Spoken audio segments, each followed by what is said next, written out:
Bienvenidos a Científicamente Hablando. Hoy contamos con la psicóloga Samaris Patiño, licenciada en Psicología de la Universidad Católica Andrés Bello, psicóloga infantil de la Universidad de Madrid y arteterapeuta de la Universidad Autónoma de Madrid. Bienvenida. Gracias. ¿Qué es autismo, Samaris?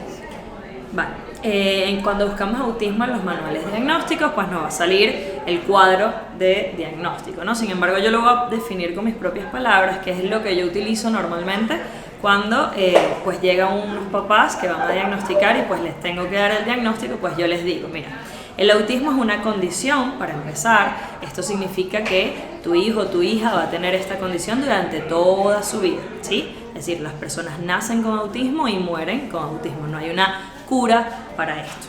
Luego les digo que esta condición es un trastorno del neurodesarrollo, quiere decir que está implicada la parte neurológica y que también pues la parte del neurodesarrollo implica que viene desde el nacimiento y que se caracteriza por dos cosas principales. La primera sería que los niños o las personas con autismo tienen dificultades para socializar. Entonces, tu niño o tu niña va a tener dificultades para hacer amiguitos, para establecer esos vínculos, para sostenerlos más allá de algo superficial y para entender las claves sociales, todas estas cosas que implican la socialización. Y la otra parte que implica el autismo sería la flexibilidad del pensamiento. Entonces son niños más bien rígidos de pensamiento, que les cuesta flexibilizarse, que les gusta más bien sostener una rutina, que cuando les gusta hacer las cosas de una manera, pues se mantienen allí, ¿no? Eso sería como lo principal para entender el autismo. Entonces, ¿quién se da cuenta inicialmente que el niño tiene algo diferente? ¿Puede un bebé demostrar que puede tener inicios o rasgos de autismo? Sí, nosotros tenemos como lo que llamamos las banderas rojas del autismo. Las banderas rojas serían cuando un niño pequeño, antes de los 2 años, por ejemplo, no te mira a los ojos, no responde ante el llamado a su nombre, un niño que pareciera no conectar con los chistes, las cosquillas, este tipo de contacto que suele ser más típico en los bebés. Por ejemplo, me escondí, aparecí, que no se rían ante eso o que no respondan a su nombre, que no te miren, pues son indicadores o banderas rojas. También está, por ejemplo, el que tu niño no hable antes de los 2 años. Sin embargo, hay que hacer un diagnóstico mucho más profundo y generalmente eso ya pues tienen que llevarlo a evaluación. Normalmente, ¿quiénes llevan los niños a evaluación? Pues sus padres, generalmente, o porque ellos se dan cuenta de que hay algo. Mira, mi niño no me presta atención, yo me he informado y parece que pues hay algo más. Y puede ser también cuando inician la escolarización. Porque entonces, claro, inician la escolarización y un papá primerizo que había visto a su niño pues bastante normal, cuando lo lleva al colegio y es comparado con otros niñitos, las maestras dicen, todos los niñitos comparten y este nene se aísla, esta niña no habla con nadie, se esconde, etcétera, pues podrían ser indicadores, serían como las principales personas que indican que hay algo allí. ¿Y hay, rasgos específicos o hay estadios de la enfermedad? No es una enfermedad, ¿verdad? Ahorita vamos a hablar de eso, no es una enfermedad. Hay estadios donde tú dices, el niño, pues esto puede ser leve, puede ser severo, puede ser de hecho, moderado. El autismo actualmente se llama trastorno del espectro autista, no se llama autismo como tal. Quiere decir que en ese punto yo quería hacer énfasis. Hay un cambio de paradigma. Antes era considerado una enfermedad. Sí, anteriormente el autismo, de hecho, inicialmente cuando nos vamos a los manuales diagnósticos no existía el diagnóstico de autismo, sino que existía lo que se llamaba psicosis infantil. Y dentro de ese cuadro de psicosis infantil entraban las personas con autismo.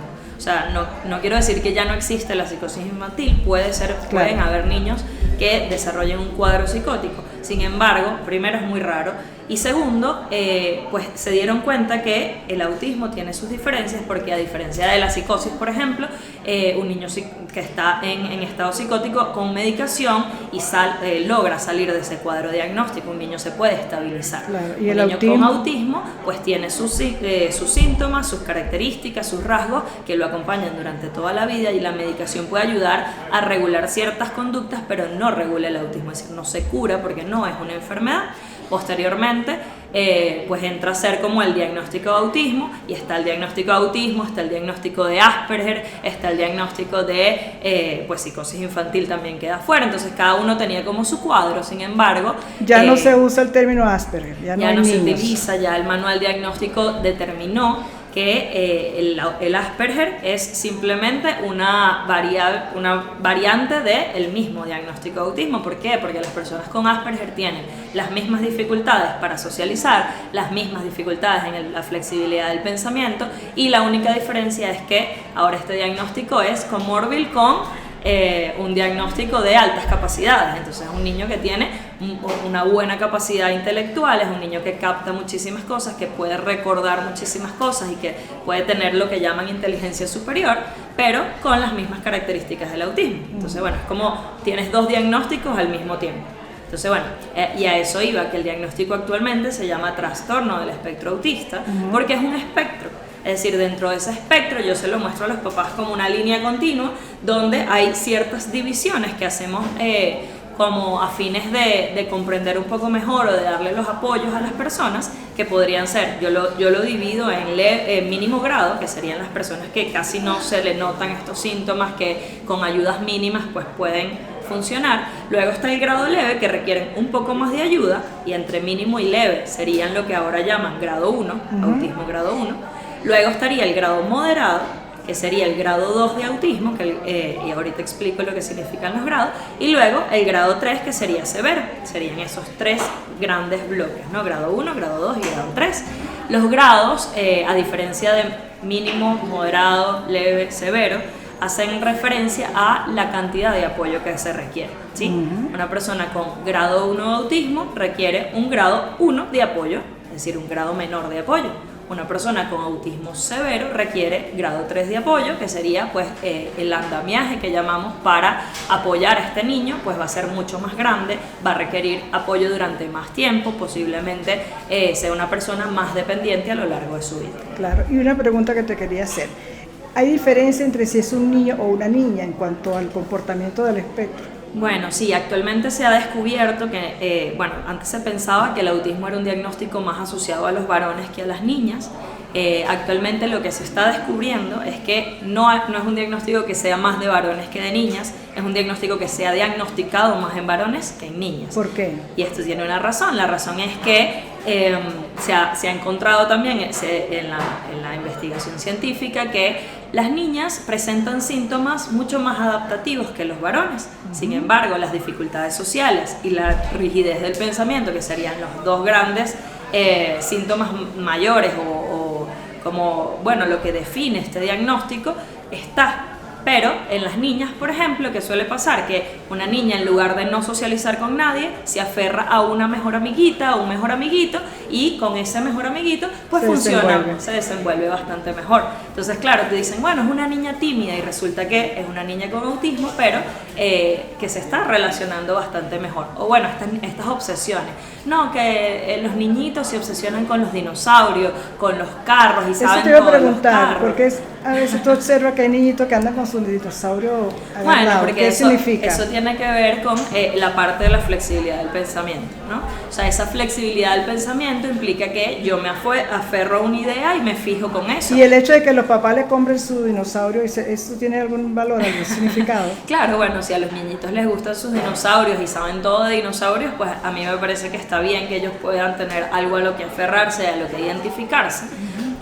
Pero entonces los varones, por ejemplo, estas obsesiones que llaman, que son estas ideas más como intereses restringidos, le llaman. Estos intereses restringidos en los varones suele ser más hacia cosas como los carros, los dinosaurios, a veces se obsesionan con cosas como los planetas, la astrología, todas estas cosas. ¿Y las niñas de qué se obsesionan? Y las niñas se ha descubierto que se obsesionan con temas mucho más socialmente aceptados. Entonces tú ves una niña que se obsesiona por un tema de ecologismo, de reciclaje. Entonces, bueno, al final tú dices como que, bueno, esta niña está muy abocada a las cosas sociales, pero en realidad es un interés restringido, igual que el de los varones. Lo que pasa es que es mucho más aceptado socialmente. Entonces, bueno, no quiero decir que pero eso todas las pudiera niñas... estar influenciado por el ambiente familiar, por ejemplo. ¿Tiene que ver? Sí, yo creo que puede estar influenciado también por la misma sociedad. Es decir, las niñas suelen ser menos agresivas que los varones por la sociedad en la que vivimos, donde es más aceptado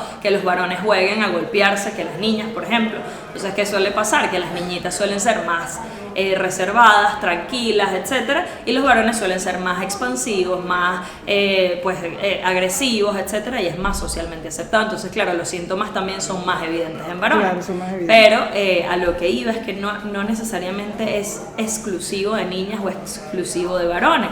Yo he encontrado dentro de mi mismo, dentro de mi misma evaluaciones y todas estas cosas que yo he hecho de diagnóstico de autismo, que a veces hay niñas con síntomas muy típicos del autismo que se supone que es más característico en varones, y he encontrado a varones con síntomas más característicos de esta cosa más adaptativa, de estos intereses restringidos más socialmente aceptados, etcétera. Pero comúnmente se ven así. Entonces, claro, yo creo que al final las niñas pasan muy desapercibidas y hay muchas niñas sin diagnóstico de autismo teniendo muchísimas dificultades. ¿Cuál es el riesgo de que no te diagnostiquen a tiempo? Bueno, que no recibes los apoyos y cuando llegas a la adolescencia, entonces, bueno, tienes mayor dificultad.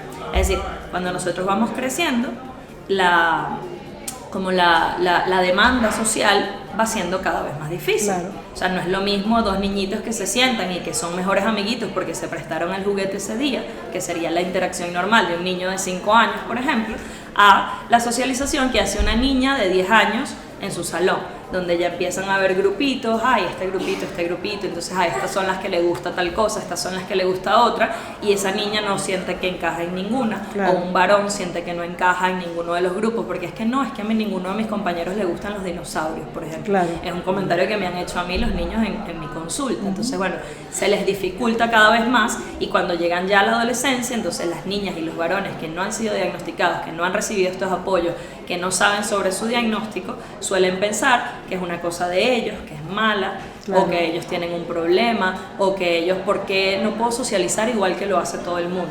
¿Por qué no tengo esta habilidad que tiene todo el mundo? ¿No? Ese es el riesgo mayor que yo encuentro en el no diagnóstico y no tratamiento de estos niños a tiempo. ¿Y la causa de esta condición está establecida, está claramente conocida? Bueno, esta condición tiene múltiples factores, no se ha encontrado, como por ejemplo en el síndrome de Down, que hay un gen que te dicen, bueno, si tú tienes esta mutación en el gen tal, ya tienes este diagnóstico. No se ha encontrado nada con el autismo, sin embargo, pues sí sabemos que es multifactorial. Tiene que haber un componente genético, porque se ha encontrado que, por ejemplo, muchas personas con diagnóstico de autismo tienen familiares con autismo también, o por ejemplo en gemelos idénticos se ha encontrado que los dos tienen autismo. Entonces, bueno, yo sí creo un factor genético. Que hay un factor genético, sin embargo no se ha encontrado cuál es la causa específica, no hay una causa específica, no y hay esto como múltiples factores. Que se comenta en la actualidad que las vacunas pueden ser productoras o quizás desencadenantes de algo que ya existía.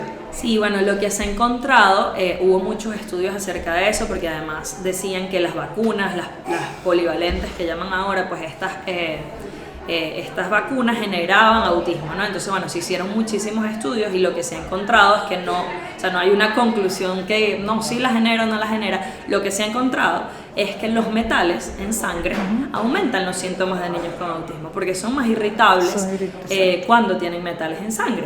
Entonces, ¿qué pasa? Que las vacunas suelen tener metales, y cuando inyectas ese metal en sangre del bebé, pues el niño que tenía síntomas mínimos o síntomas leves puede empezar a presentar síntomas mucho más graves, pero es simplemente por esta irritabilidad biológica que se está generando por los metales. Eso también lo han encontrado, por ejemplo, aquí en Venezuela, en las zonas que son más de explotación minera. Los niños que tienen autismo, que están en esas zonas, presentan síntomas mucho más graves. Y, por ejemplo, los sacan de esa zona y se los traen a Caracas y el niño empieza a mejorar inexplicablemente. Simplemente porque es una contaminación de metales que tiene la sangre. Entonces, bueno, sí hay como un aumento de los síntomas, pero no quiere decir que la vacuna le generó los síntomas o que estos metales le generan los síntomas, sino que se exacerban por la irritabilidad biológica que genera. Claro. Y una pregunta que te quería hacer en cuanto a la escolaridad de estos niños. ¿Hay inclusión? ¿Cómo está siendo tratado este problema? Claro, yo creo que los niños con autismo mínimo grado, leve, pueden estar escolarizados en escuelas regulares. Sin embargo, tienen que haber adaptaciones curriculares a estos niños. Y eso sería la verdadera inclusión. Es decir, que un niño con autismo que tiene dificultades para expresarse verbalmente, por ejemplo, le hagan un examen oral igualito que al que le hacen a todos los compañeros, eso no es inclusión, eso es integración. El niño está y está presente dentro de su aula y está aprendiendo lo mismo, pero no está teniendo los beneficios o las adaptaciones para expresar todo su potencial. Eso sería lo ideal, ¿no? Tener como esos factores o esas ayudas que generen que el niño pueda exponer todo su potencial sin necesidad de pues luchar o estar constantemente reforzando en casa. Por ejemplo, hay niños que tienen dificultad para la manito, entonces bueno, los ponen a copiar o tienen 1 hora para resolver el examen escrito y les duele muchísimo la manito, son mucho más lentos y al final terminan sacando menor nota, no porque no sepan, sino porque les costó. Entonces esas serían las adaptaciones que habría que hacer dependiendo del niño, porque bueno, al ser un espectro, eso significa el espectro, ¿no? Que cada persona puede ser muy distinta a otra y cada una necesitará diferentes cosas, igual que las personas que somos normotípicas, como llamamos ahora, necesitamos cosas diferentes. Igual sería con los niños con autismo. Ahora, ¿qué me parece a mí? Que el autismo moderado y severo requiere de instituciones que los ayuden a aprender las cosas básicas, a desenvolverse solos, y una vez que ya tengan esas herramientas quizás podemos ver si pueden incluirse, pero sí me parece importante la presencia de instituciones que tengan que sean especializadas en autismo, que suele pasar actualmente en Venezuela, que los niños con autismo moderado o severo no tienen instituciones a donde acudir porque incluso los colegios especiales no aceptan a estos niños. Pero en caso de que hubiese, digamos, la capacidad de que ese niño fuese a una escolaridad, ellos pueden alcanzar una escolaridad adecuada, alta. Sí, o sea, normalmente si no hay otro diagnóstico implicado, por ejemplo, si tienes un niño con autismo y además tiene discapacidad intelectual, pues evidentemente claro, su inteligencia no llegará a la misma de sus compañeritos. Ya que están asociadas allí una condición exacto. Y una patología. Sí, bueno, igualmente el diagnóstico de discapacidad intelectual se considera como una condición, porque tú naces con eso y bueno, no hay una cura tampoco para eso. Entonces, bueno, serían como 2 condiciones asociadas y allí sí pues requerirá ciertos apoyos. No quiere decir que el niño no pueda estudiar, no quiere decir que el niño no pueda hacer cosas con esas capacidades que tiene, habría que ver la individualidad. Sin embargo, los niños que solamente tienen autismo, y es un autismo leve, es un autismo mínimo grado, generalmente pues están adaptados en la sociedad, con esos ciertos apoyos, con sus terapias, con las ayudas de los psicólogos y de los terapeutas que tienen, pues generalmente se gradúan e incluso llegan a la universidad, son profesionales, etcétera, ¿no? No quiero decir con esto que los niños de moderado severo no puedan hacerlo, sin embargo van a requerir, como el nivel mismo lo indica, ¿no? El grado de apoyo va a ser mucho mayor. Claro. Sí. Ahora fíjate que deberíamos comenzar entonces porque, digamos, los maestros o los profesores aprendan o formen parte de este conjunto de cosas que pueden hacer mejorar la capacidad de estos bebés, sobre todo digamos en los niños que son grado 1, ¿no? Claro. Que se puedan integrar, pero la maestra tiene que tener en conocimiento de cómo debe tratarlo claro. Para que se forme parte del grupo. Claro, diferente sí. Sería,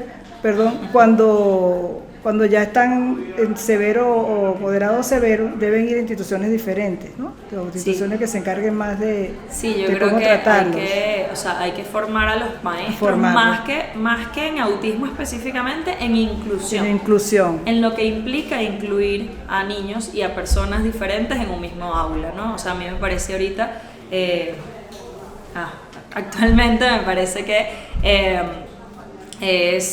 las personas ya se quedó como anticuado el escribir en la pizarra y que los niños escriban y copien y ya, esa es la clase, ¿no? Claro. Cada niño es diferente y aunque tengan o no tengan una condición, cada uno necesita cosas diferentes. Habrá niños que les guste copiar, habrá niños que nada más oyendo la clase aprenden muchísimo más que solamente escribiendo, habrá niños que dibujando lo que la maestra está haciendo o haciendo, por ejemplo, yo siempre pongo el ejemplo estamos aprendiendo las unidades de medida. Bueno, habrá niños que con nada más la clase de las unidades medidas aprenden. Y habrá niños que tendrán que pesar las cosas, entonces bueno, el peso, esto pesa 1 kilogramo, esto pesa 100 gramos, y esa es la manera de aprender. Claro, claro. Entonces bueno, eso se alía a la inclusión.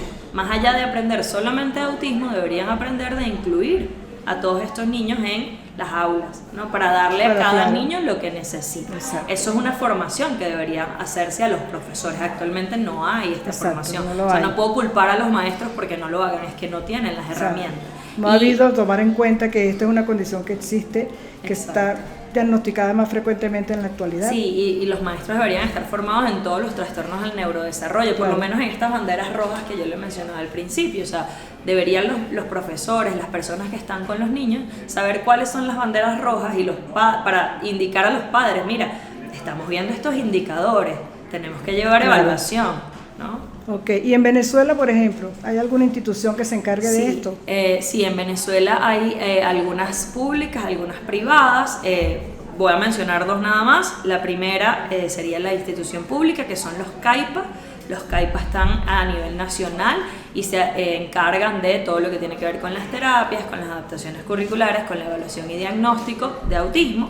Y está la institución privada por excelencia aquí en Venezuela, que sería la Fundación Autismo en Voz Alta, con su institución CEPIA, que también trabajan con diagnóstico de autismo y además hacen las terapias y tienen una escuela de niños con autismo, ¿no? Con todas sus necesidades para darle los apoyos a estos niños.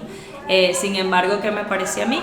Que deberían desarrollar muchas más instituciones, claro, que deberían haber pues muchos más lugares especializados, porque actualmente para una persona con pocos recursos se le hace muy difícil pues afrontar esto, claro, porque bueno, a pesar de que los CAIPAs están funcionando, no siempre funcionan de la mejor manera o tienen muchísima demanda, entonces demasiado, claro, se les hace difícil a la misma institución acoger a todos esos niños que pero están la recibiendo CAIPA el se refiere a que le hace diagnóstico, o ahí reciben los niños la escolaridad o la... En teoría hay todos los servicios, incluyendo escolaridad para niños con autismo. Sin embargo, bueno, no sé actualmente cómo estará funcionando específicamente. Yo sé que, por ejemplo, aquí en Caracas hay en varias partes de Caracas. Sé que en teoría en todas las partes de Venezuela hay CAIPAs. Sin embargo, por ejemplo, ¿qué me ha pasado a mí? Que llegan papás del interior del país a evaluar acá porque no han conseguido la ayuda en CAIPA a pesar de que existe, porque hay muchísima demanda, porque los especialistas se han ido, porque a pesar de que tienen la institución escolar, pues no están dando clases, pues por muchos factores, ¿no? Hay mucha gente que se ha ido, hay mucha gente que no está formada específicamente en autismo, hay muchísimos psicólogos que no saben toda esta información tampoco, porque no se especializan en clínica, por ejemplo. Entonces, bueno, no saben nada de esto tampoco, entonces, bueno, es muy difícil trabajar con esos recursos, ¿no? De verdad que muchísimas gracias, Amari, gracias a ti. por esta conversación tan interesante. Bueno, yo creo que esto sirve para hacer un llamado de atención de que debemos tomar en cuenta esta condición, de formar a más personal que se encargue de eso y de que, bueno, realmente yo he observado que hay como un aumento quizás del diagnóstico de algo que no se tomaba en cuenta ahora, pero ahora necesitamos entonces instituciones que de verdad se encarguen de este gran problema. Muchísimas gracias. Y gracias a todos por habernos acompañado en Científicamente Hablando. Si tienen alguna duda, alguna sugerencia, nos lo pueden hacer en los comentarios. Los espero en el próximo capítulo, donde seguiremos hablando de ciencia, de tecnología y de salud.